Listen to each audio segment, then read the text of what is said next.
Hello everyone, and welcome to this video where I will talk about my recent purchase of this Wülf Hurricane scope.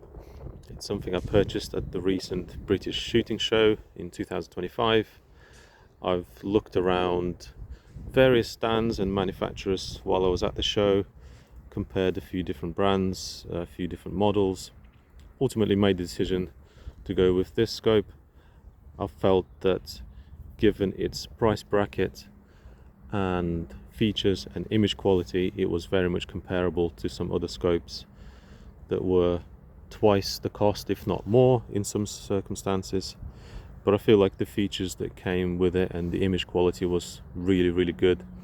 I suppose ultimately it's down to you with what you can afford, what's in your budget, perhaps what fits your rifle or what your personal choices are.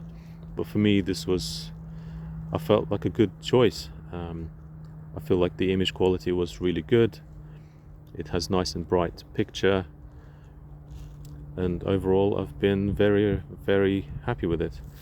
So let's have a look at a few basic features around it. This particular model is 4.5 by 18 magnification. It's a 50mm objective lens.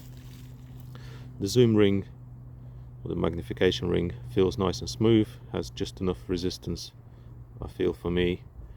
You don't have to really put power in to crank it, and it feels nice and smooth. The parallax adjustment is on the side. It is a little bit stiff, but still feels very smooth. It might get a little bit easier to turn as I use it. This has lockable turrets for windage and elevation.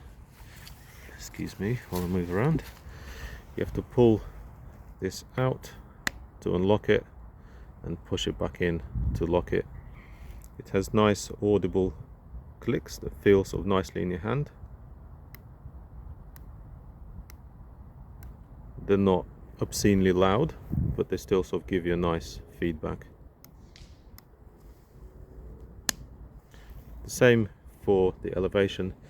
The only thing that annoyed me a little bit, and I guess this is just because it is a relatively budget oriented scope, the turrets aren't resettable. I was hoping that I could reset them back, so you can actually take these caps off, this and this. There are just grub screws on the side.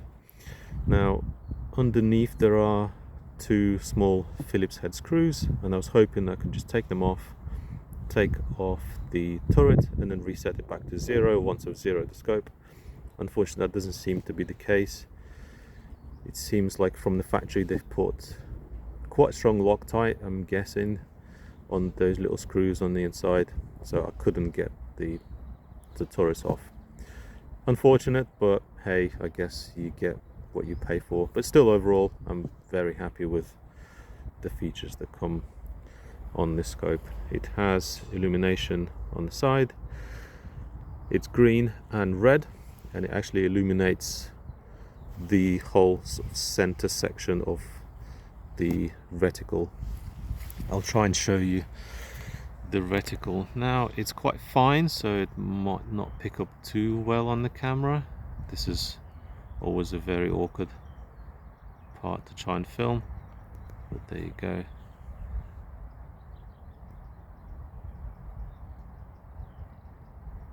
I feel like for the money it's very good.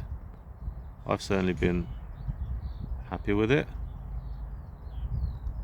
This is the scope I had on the rifle since I've purchased it. It's a Nico Sterling Game King. It has an adjustable objective lens, and this is one of the reasons I wanted to upgrade to a different scope, because I shoot sort of sitting down from benches, so trying to crank the objective gets a little bit tiring sometimes. I'll show you the picture quality in this, or I'll try.